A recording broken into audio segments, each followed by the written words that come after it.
Hey there, my name's Mark McCartney and welcome to the What is a Good Life podcast.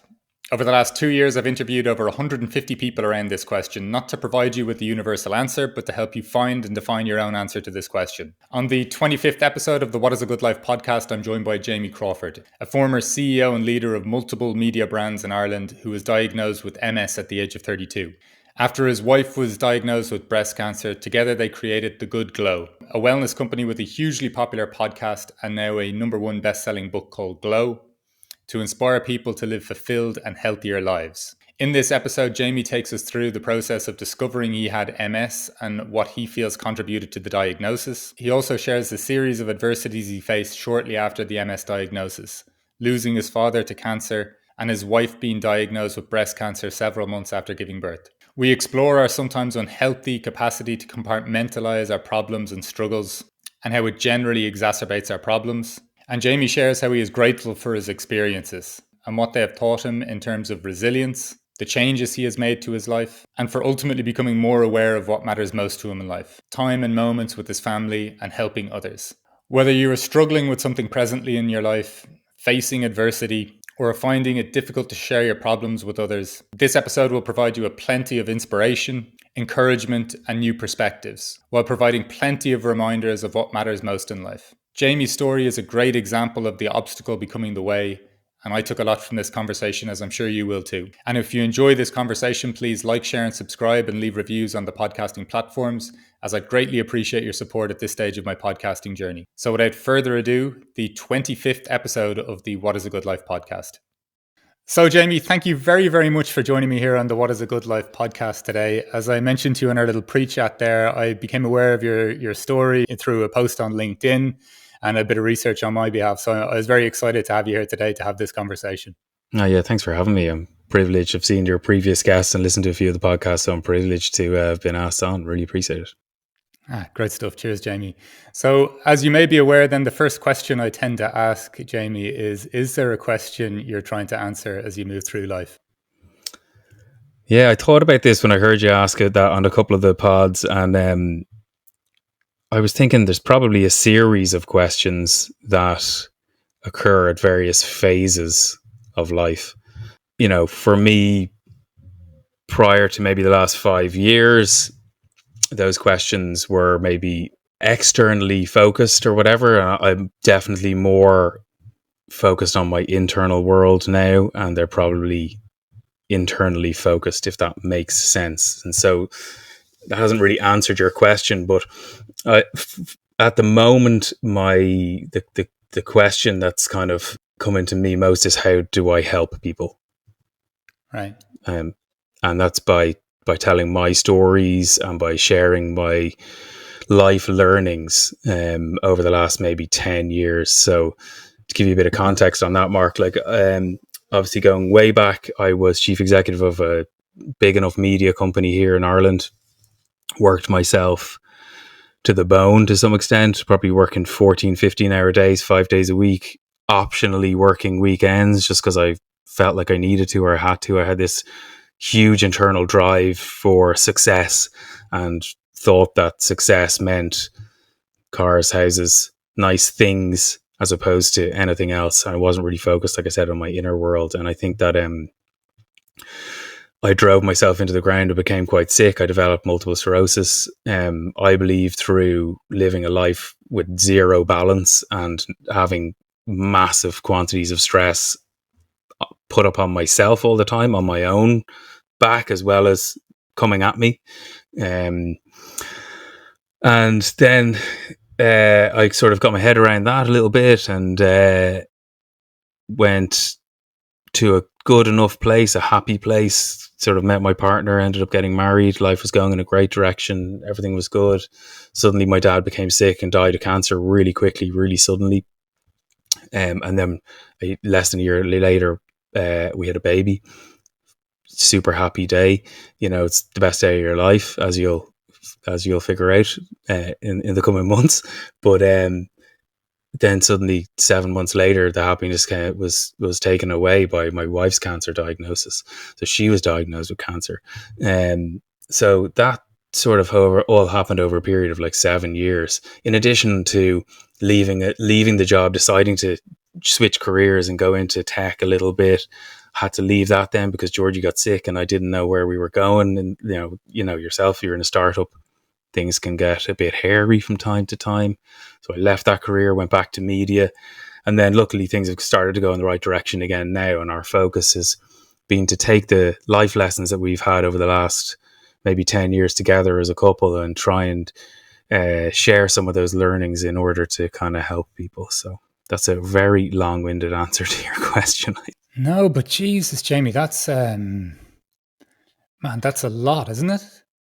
Like, even when you're talking there about like losing a father, then to the joy of the child, like to the it seems like it seems like a kind of very kind of like not a roller coaster, but like rough right angle turns consistently. Yeah. So yeah, again, I've been thinking about this a lot recently. That like the best analogy I can sort of put on it is I feel like life for everyone is a series of mountains and valleys.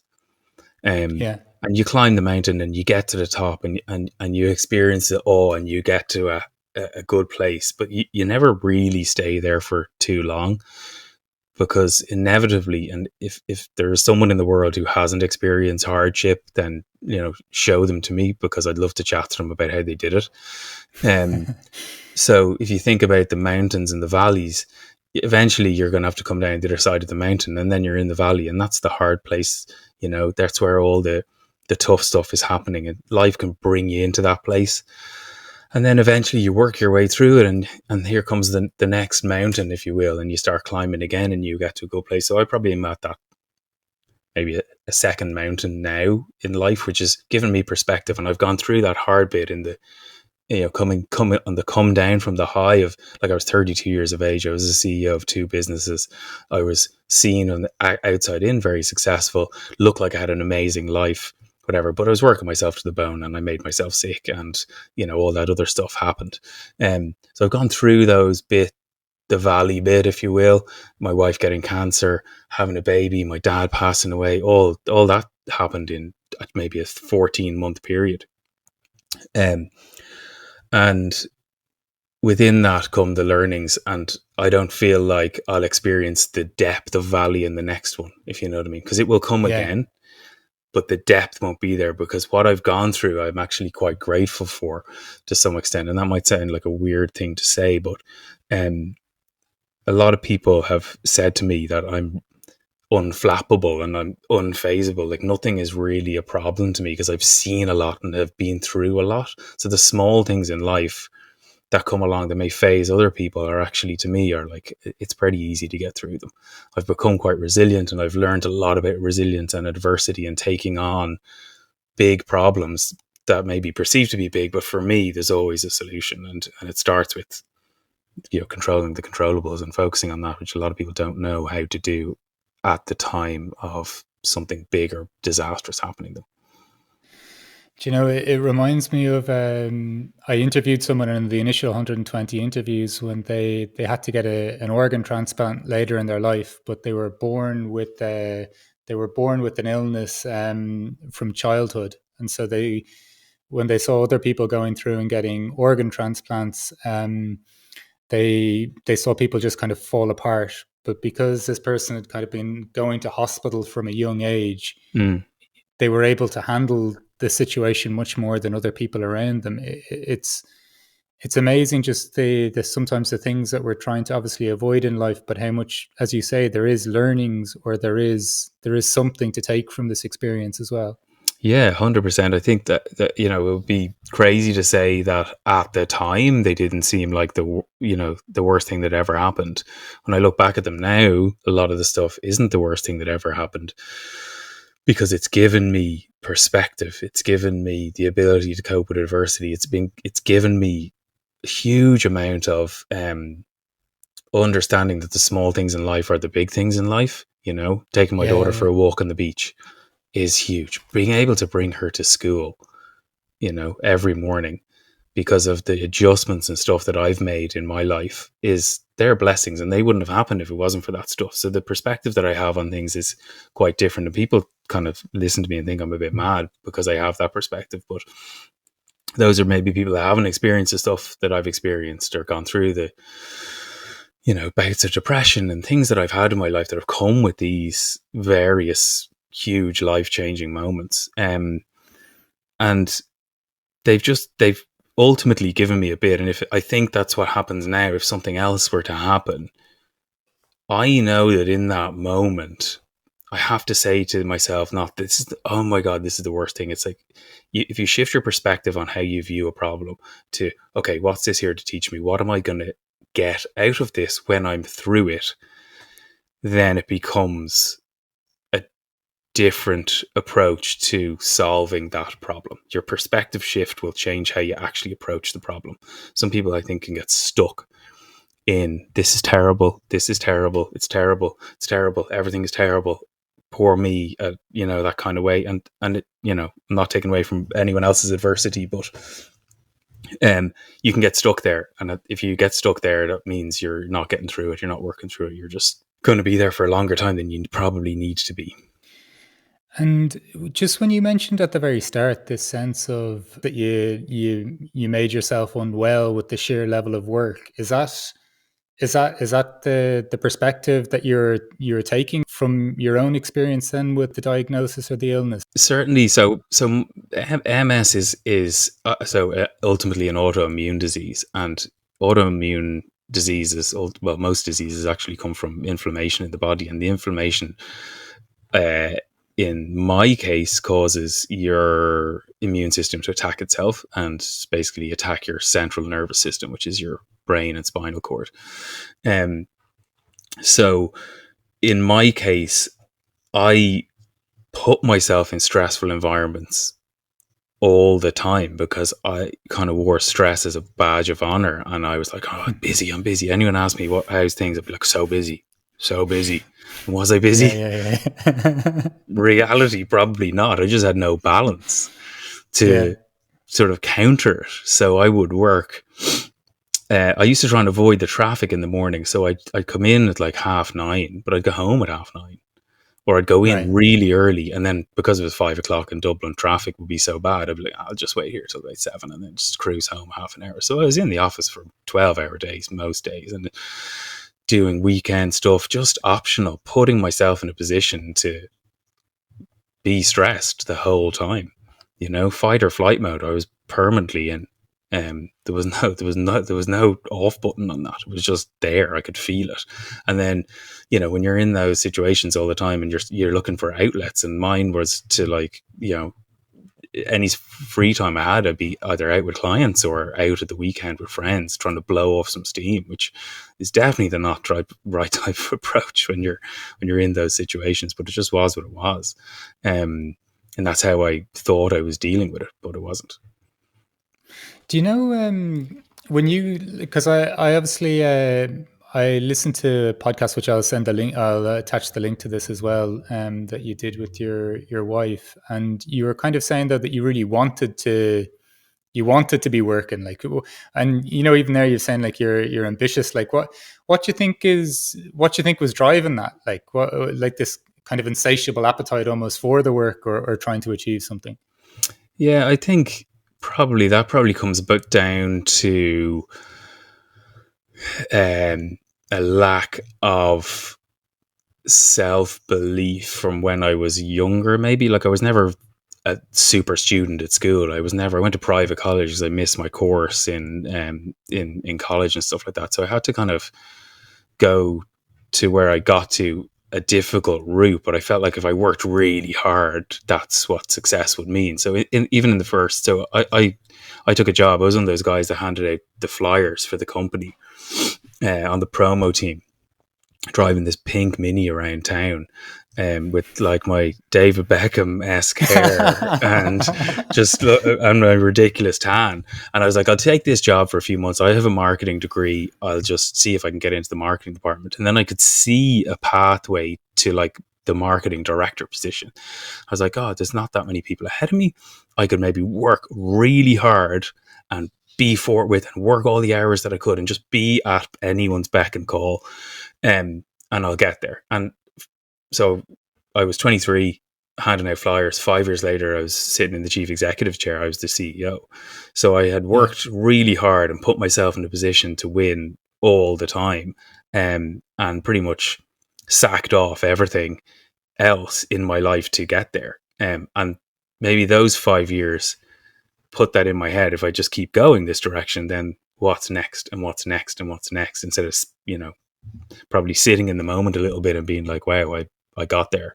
Um, Yeah. and adjusting my approach. So, I was constantly stressed. I was working so hard. It was tough times as well. It was when the recession hit, so the business had to be restructured in my first 2 years, and I didn't know what I was doing at that point, really.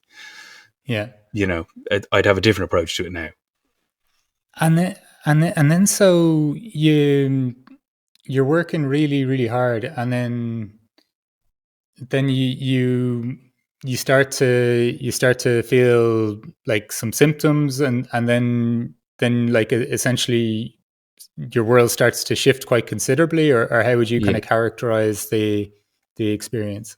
Yeah. So in on the 2nd of February 2012, I will remember the day because it was the day our listenership figures came out. So they were always in radio. That's every quarter you get your figures, and it's always a tough day. You get a book to open up, and it's literally like a full book of all the stats, and you have to sit there and analyze yours, competitions, your sister stations, compare, contrast, find the good numbers, find the good story, find the bad story, tell the board the truth, all that sort of stuff. Yeah. So you'd sit there. So those were like a tense 2 weeks.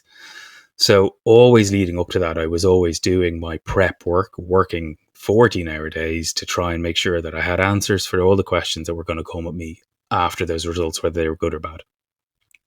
And I remember leading up to that, I was just feeling really tired, not feeling good. I'd had a few kind of coughs and colds and stuff, weird things that happened. Like I got this patch on my beard that just fell out and went completely bald on one side of my face. So like that was basically alopecia, which is your immune system attacking yourself. So I got a little bit of that. And then on the morning after those results came in, it actually happened to be a really good day for the brand. I woke up and got in the shower, and as the rain was hitting my face, like one side of it, obviously, or as the shower water was hitting my face, I could feel it, and this side of my face, I couldn't feel it. I was like, Wow. that is weird. And then by the end of the day, I noticed that my hand had gone a bit funny, and if I put my hands on my legs, I could feel one hand on one leg. I couldn't feel the other one really on my other leg. So my whole right side of my body had started to get a bit weird. I remember going to leave my office late that night, and just the door was closed, so I went to grab the door handle, and my hand missed the door handle and hit the actual door. I was just like looked down at my hand, and it felt like, do you ever like squeeze something really hard and then let go, and that kind of have that feeling of not being able to Yeah. move your hand? It felt like that. Yeah. So then I was like, this is weird. We had a wedding the next day, so we decided we are going to go to the wedding. I felt okay the next day, but I still had these weird symptoms. I sort of had to really guard myself, because like when I was, again, going to push doors open and stuff, I'd have to really concentrate on.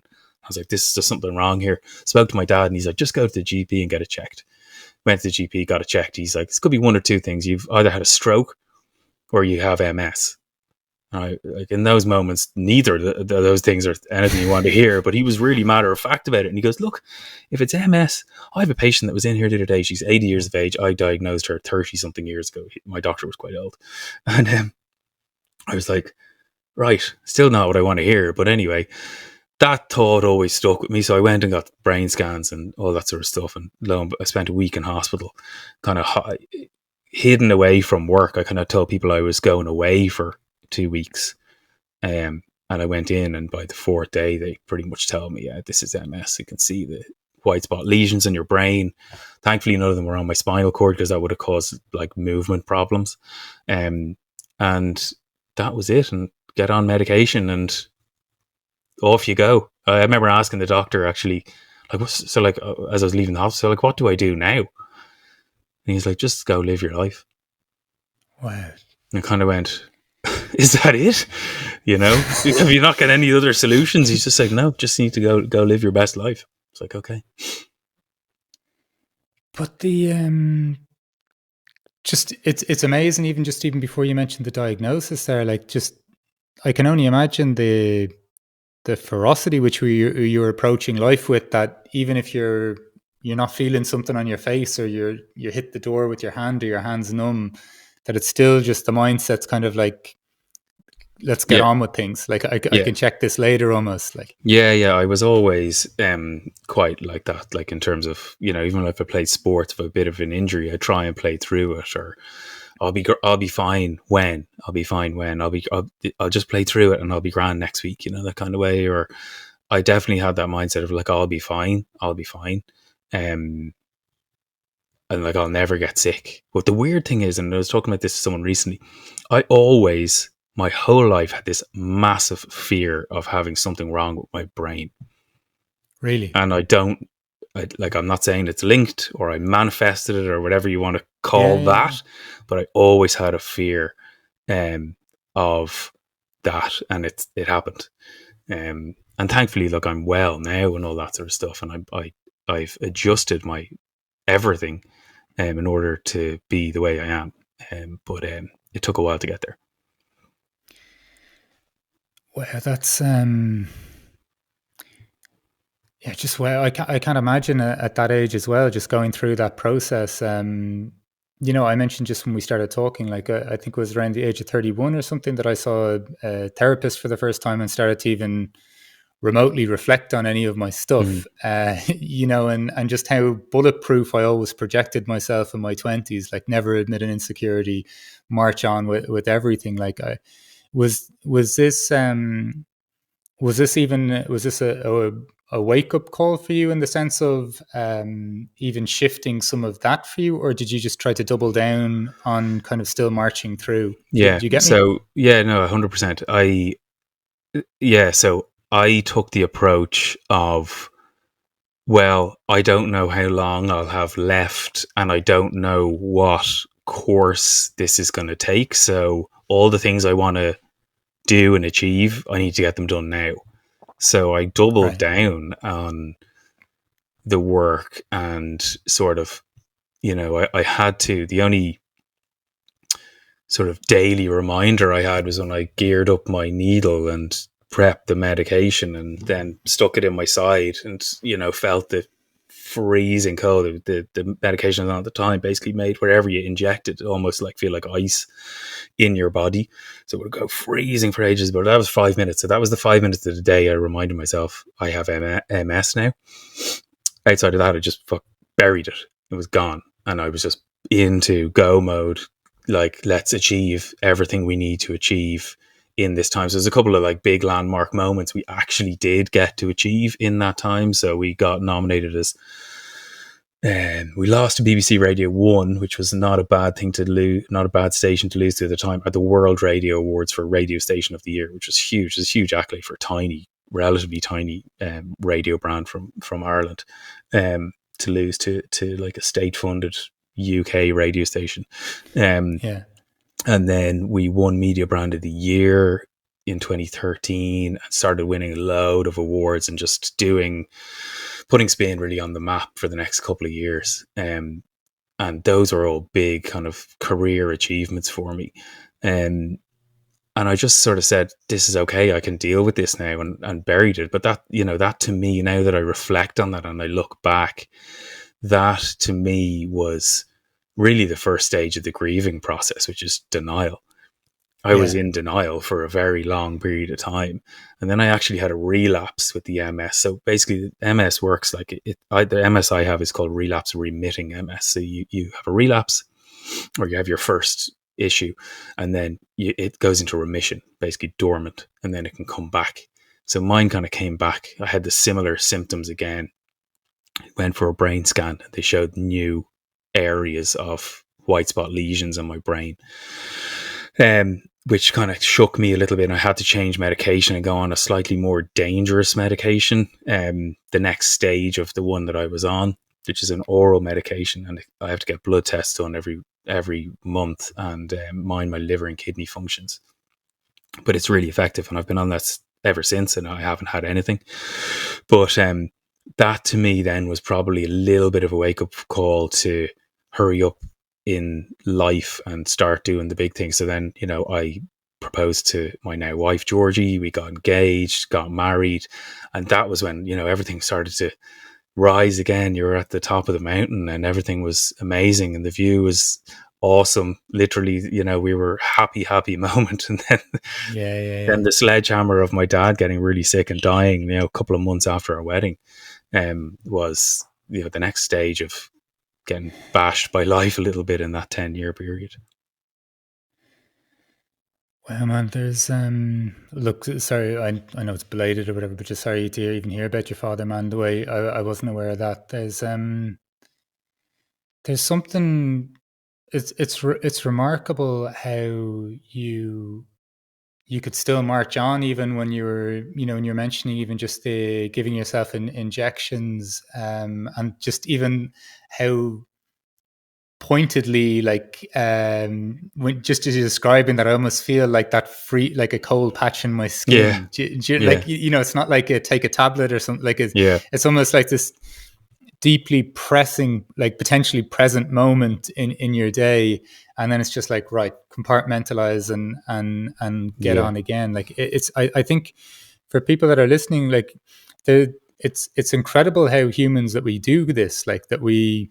And this is obviously in a very pressured situation for, like, in what you were going through, but even on a smaller scales, how people kind of just compartmentalize something, move on, and just try to hopefully enough time passes or we just get distance from it or something like this. Yeah, I think, and you talk about compartmentalizing something, and I don't necessarily think that, like, as humans we should be doing that. I am the most guilty person of doing that. And, with this example that we're talking about now of me, like, I hid the MS. I didn't want anyone to know I had MS because I was in a, inverted commas, position of power, if you put it that way. I was chief executive. I was responsible for 150 people. I was seen as, the go-to. I didn't want to be the guy that you couldn't bring your small problems, big problems, or medium-sized problems with, or with. I wanted to be the leader for my team, that anyone could come to me with anything, and they didn't feel like, oh, I can't talk to him about that because he's got this thing or he's got a weakness. And nor did I want to seem weak or different to other people, I suppose. But I think that, if you suppress that stuff and compartmentalize and put it in a box for too long, that you're just it's going to end up coming back on you down the line in way bigger than it is if you just address it and get it out there. I actually wish I talked about having MS way before I ever did. Yeah, man, like even when you're talking about this, there's things I'm thinking of in my life that I didn't want to face or that I couldn't handle at a particular time, and how it almost could create a toxicity or like a rot in certain relationships and different things like this. Like it's and even when we look back in our life, maybe even from a perspective of having a little bit more awareness or having walked the path a little longer, I'm almost like, how did I never do that? But it's just, it's weird, isn't it? I'd love to. I hate when people do this in podcasts because they shouldn't do it, but I'd love to get your opinion as to why we do that as humans. So look, the thing that you're making me think of when you say that is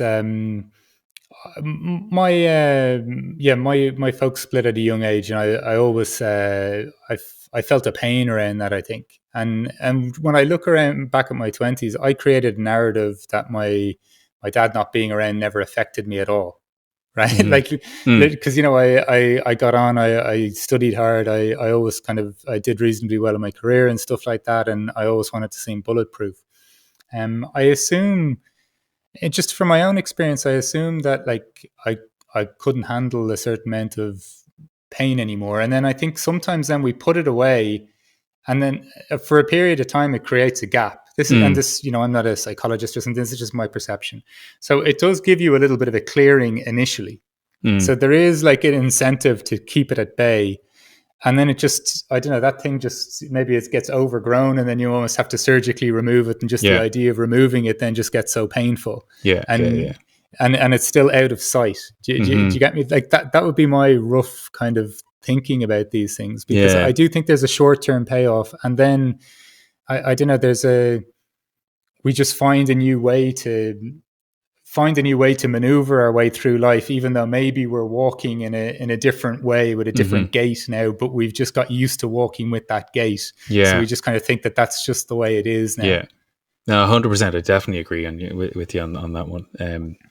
It's so interesting though how everyone has something that they're putting in the box and not, or a couple of boxes maybe, not addressing Yeah. and not attending to, and I think that Yeah. does affect your mental health over a period of time. It's certainly, I can relate to what you're saying there as well. My parents separated when I was 6, and Yeah. my dad went off, and again, probably an element of the working hard was to try and prove myself. And like, my brother had been very successful in his career, and so had my dad. So I probably also wanted to just prove myself as well to him, and in that way. And my Yeah. parents had an amazing relationship, despite separating, and were very close even until the end. But my dad did ultimately leave me, and I probably felt like I had something to prove, But I definitely, like you, also said that didn't affect me at all. But like, now that I look at it, it's Oh man, so like obvious that it did. It's so funny, like when you start looking at it, and I do want to hear about your process, but of how you've kind of got to a point where you're kind of at peace, or even with opening up around MS and these things. But just on that, like it's so funny when you start to look at any of these tools around even awareness or psychology or philosophy or any of these things, and you're like, so my narrative was that my father leaving the family house affected me not one bit. Yeah. Like, and there's probably going to be things in 20 years time when I look back at myself as a 39-year-old where I'm like, and can you believe 20 years ago I used to think that, and I used to Yeah. think that I was so aware. Do you know Yeah. what I mean? Yeah. So Yeah. maybe it's just a natural flow of things. But like, if that's the thing, if we're not evolving, we're revolving. So like, the work that you're doing and the certain stuff that I do now, on myself and with other people and stuff, is to help people evolve and to try and create opportunity for people to express themselves and let stuff out. Because, I think ultimately, if you take my story, I didn't share my story about MS for a long time because I felt like I think humans are like tribal, right? So I explained this to a few people on another podcast. Like, I think, and by the nature of being tribal, we want to look the same, dress the same, talk the same, act the same. And I think when you get sick or you have a problem or you have whatever, you feel different to the tribe. And you feel like if you tell them, you'll be othered or maybe, separated from the tribe. But actually, when you talk about it, all the tribe does is actually wrap you around you. You become the center of the tribe, and they wrap themselves around you and help you through it. But no, everyone fears that. And I think that if you can get rid of that fear, you'll get and share and talk small problems, big problems, and as much as they can, and as much as people feel comfortable with, because no one is going to other you. And what actually happens is you work your way through the problem, and you will find that the tribe only embraces you. Oh man, and look, it's all. I think it's also quite telling. Just even speaking to another, I don't know, an Irishman about this, because growing up with just so much drinking and sports and all this sort of stuff, like I always felt it was absolutely impossible to admit an insecurity. Like it's everything shifted now with a lot of my friends, but there's something, I don't know, all the times in my life anyway, all the times that I feared saying anything to a friend at any point, just like, and I love this sense, like the imagery, almost like the tribe not othering you, but bringing you into the center. It's almost like this giant collective coming together, or moment of support. And that's all I've ever received from male friends when I've told them about a problem, even when I was telling them something that would have made me insecure about my masculinity or something like this. Yeah, Do you yeah, know what I mean? And yeah, so it's just like, for people listening, it's all my experiences are literally the opposite of what I was fearing would happen if yeah. I ever shared something. Yeah, 100%. I'm like exactly behind you on that one. It's never as bad as you think it's going to be. In fact, it's the opposite. You know. So, Jamie, just when you mentioned then, like, you held on to this as a secret for a period of time, like what started to help you, like, to kind of loosen up um the kind of the box that you were putting this in, or to just loosen, or to make you feel a little bit more comfortable to get to the point where you were going to share this? Yeah, I think so. Initially, with my decision to hold onto it, and not share it with anyone bar my closest friends, but like some of my family didn't even know, not my direct family, but like cousins and things like that didn't know, um, was because I didn't want, one, to people to feel sorry for me, and two, for people to other me, and three, I didn't really know what the course of it would be. So like MS is a variable disease in terms of its course. It varies from person to person. It can progress, it can be slow, it can come on really suddenly and then go away forever. It's just very, very unpredictable. Um and it's only after maybe a longer enough period of time you can kind of tell how it's gonna go. Um, and separate point to that is the medication and stuff that's coming now is keeping people with MS much more healthy than they would have been 10, 15, 20 years ago even. So I kind of held on to it because I didn't want people to see me as weak. I didn't want people to see me as that guy has an illness. Like MS is uncurable, and I felt like, okay, I have this thing forever. How's it going to work? Didn't want people to feel sorry for me, whatever. So I held on to it, and I suppose after my wife got diagnosed with breast cancer when she was 32, she shared her story, and I saw um, the tribe wrap themselves around her, and I could see the support that she was getting from other women, particularly, obviously. Um, and I kind of said, sat with that for a year and a bit, and I kind of said, oh, I think I'll eventually share the story, but I don't know when. And it took another 6 months or so after that. So it was only probably almost 2 years after she shared her story that I shared mine, and built up to be able to share it. Um, and it was probably, that was the catalyst, though, seeing that she wasn't outed or othered, or people didn't feel sorry for her, or she was getting inspiring stories from other people who had had breast cancer and who'd gone on and done amazing things in life 15, 20, 30 years later, had families, all that sort of stuff. So I kind of took inspiration from that, but also at that point I had left the job that I had as CEO of Spin, and I had kind of gone out to do the startup thing and gone through that. And then that, obviously, I jacked that in because Georgie left, and I'd gone back to media, and I was in another CEO position. I was just a bit more kind of comfortable with myself, and stopped worrying about what other people might think and what other people uh, perception of me would be.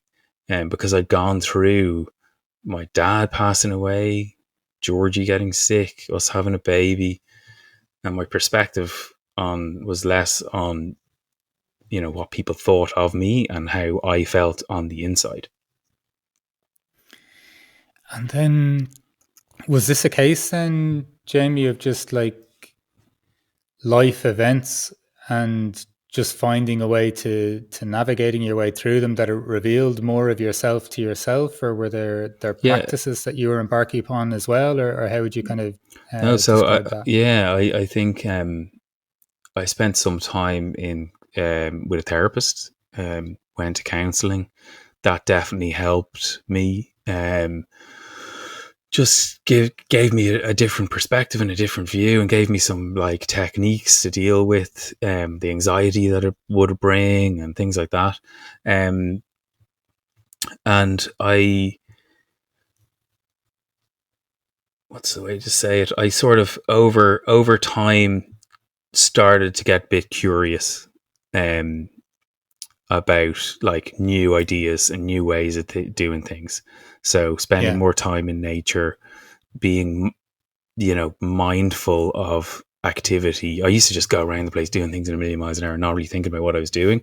Now I do things quite mindfully all the time, slowed myself down, made sure I give myself time, dedicate like hours and times of the day to exercise, to like I said, mindful practice, being outside. Nature has given me a huge amount of healing, I suppose, through all the stuff that we faced over the last 10 years. And I spend a massive amount of time, deliberate time, if you put it like that, in nature, whether that's sea swimming, trail running, walking, hiking, be just generally being outside, digging holes in the garden.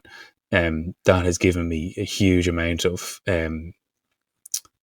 just healing. Yeah. And I think that combined with learnings and learning a bit more about the human mind and learning about human behavior and kind of the space that I'm kind of getting into now,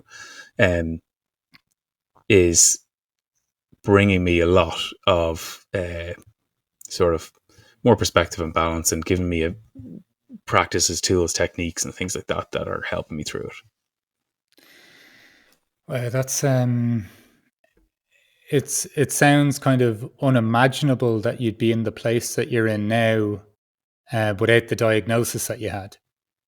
And I'm not trying to silver line everything and say, oh, everything happens for in some Yeah. trite kind of way like that. But it is kind of crazy, like just all the stuff that you're saying, that from the life that you were living to what you started to focus on, Yeah. and to the life that you started cultivating now.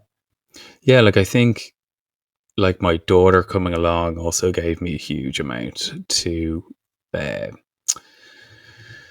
huge amount of perspective, and like she's my world, and I like, it's amazing to see her blossom and grow, and every day she says stuff that has me just so proud and has me laughing and has me going mad, but she gives me a massive amount, and her coming along has really kind of helped me sort of get through the bad days, because they still come,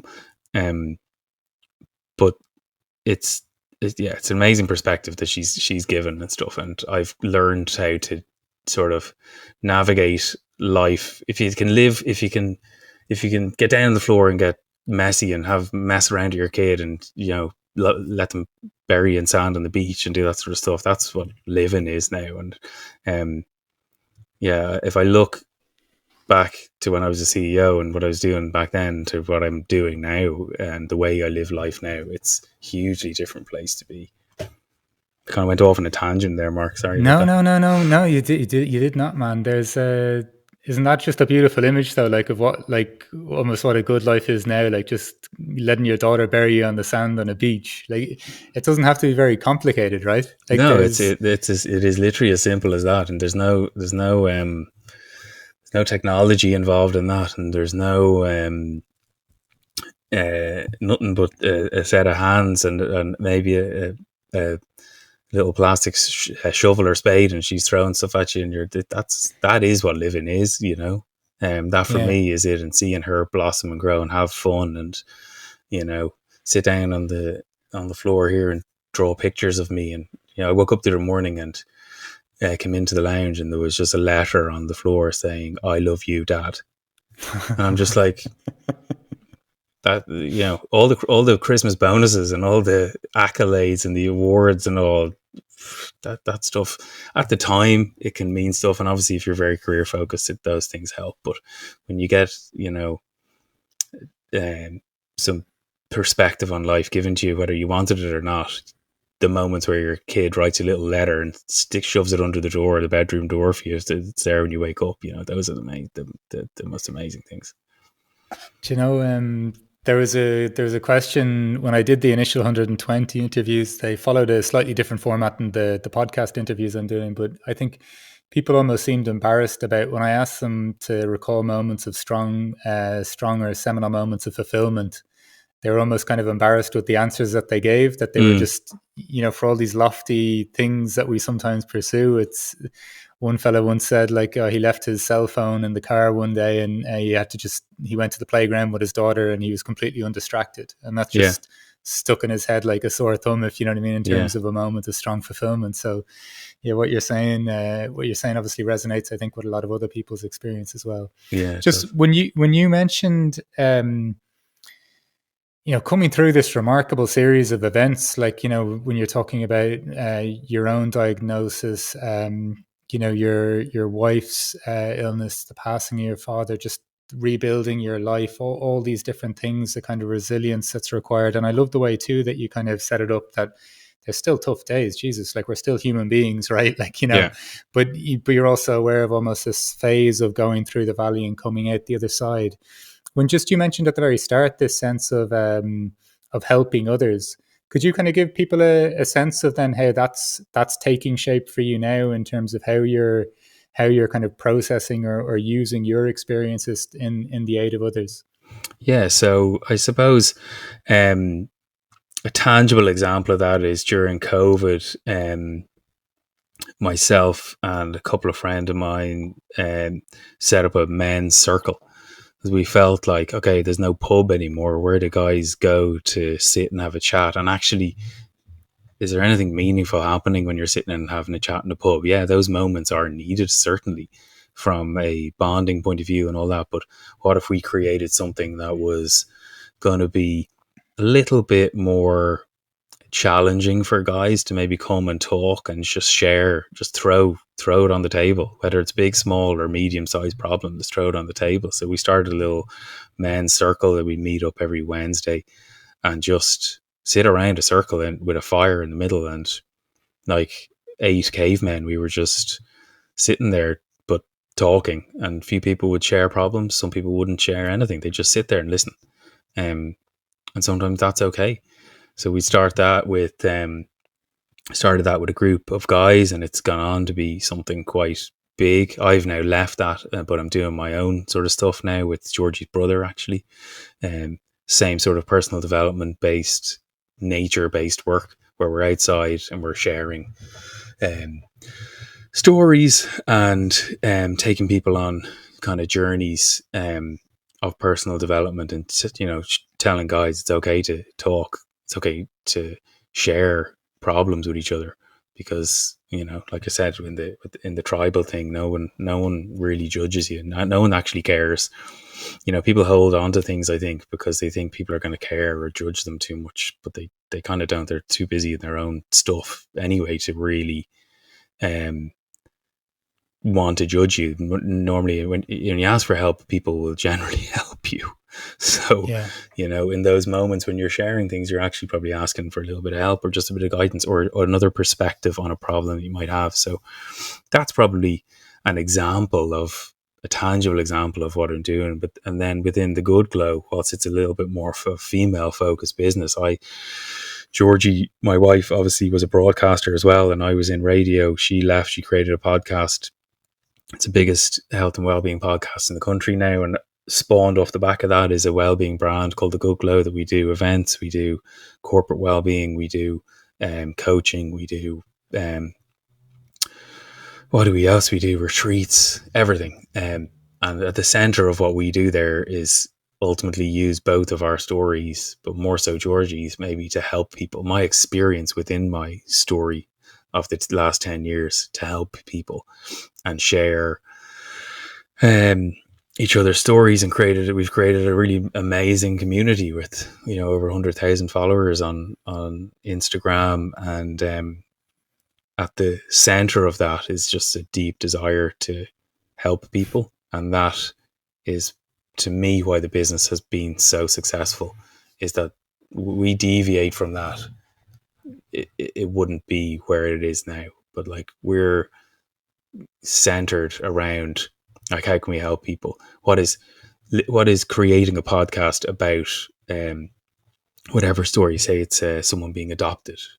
If as long as that content is helpful to one person, then we've done our job. So if we anchor ourselves with that modus operandi, that let's help people, because of what we've been through, we know it's hard times, and we know that's difficult for people. But if we can create content at scale, then it's definitely going to impact and help people's lives. And we get messages every day saying, you won't believe, even like Georgie's new book, which took like 6-8 months of downtime to write, and much to me banging my head against the desk saying, we need to do this other stuff. She was determined to write the book, but she wrote the book, and the messages coming in about the content of the book are just phenomenal. It's the #1 book in the country now for the last 3 weeks. And we get messages every day saying, I started your book. Got a message today saying someone bought it in Avoca and started to read it in the car, and they never went home. They just sat in the car and read the whole book cover to cover and just couldn't put it down. And the takeaways, they've notes written and the massive takeaways from it. So, that's again another kind of tangible thing that we've done that has really worked, and it's amazing to have that feedback and to be able to get that feeling of being able to help people. Man, that whole thing between the men's circles to the development work you're doing, then to the combination of work that you're about doing, and that and then to be coming from such a place of, I'm sure, despair at times, or pain or suffering. Like I think it sounds fucking incredible, to be honest. So much respect to you for all that. Cheers. Jamie. Look, just coming up to the time that we're at now, from everything that we've been discussing, whether it's you initially said, like, the question is at the moment is to helping others. You talk through your own experience of the difficulties that entailed, and even moving from this space of just go, like, and living life in a certain way, and trying to seek success in a certain way, and even potentially making yourself ill, to reflecting on that, to going through your own journey then of kind of handling all this adversity in life, seeing life almost as a series of mountains, this amazing perspective then that, sometimes I think people go to meditation or caves for years, and you just seem to have just had a huge, I don't know, like, just a whole amount of life condensed into a very short period of time that you had to come through yourself then to realize the value of community, of family, of a child, of the small moments in life, which are absolutely huge. Being on the beach with your daughter, coming through your own journey yourself to be able to share your story. And then this beautiful idea of transforming that into just providing that as providing an outlet for other people to not only hear stories, but even to share stories as well. As I typically finish these conversations with Jamie, what is a good life for you, sir? A good life for me is a joyful life, and a joyful life is all those little moments that I spend with my family, and my daughter, and soon to be we have a child, another baby on the way now via surrogacy. Congrats, man! Which is a whole other story, but unfortunately, we got with our surrogacy story. To give you the top line of that, we were due to do an embryo transfer 2 nights before the war broke out in Ukraine, so we had to stop that, and we've had to go another route now, and we're there, and our surrogate is pregnant, which is amazing. So, what is life? Those moments on the beach, sitting there just observing the normal day with my family is, that's all it's about, really. Having a glass of wine with my wife out in the back garden on a Saturday evening, watching the sun go down. Those are the important times for me now. Not chasing anything, really,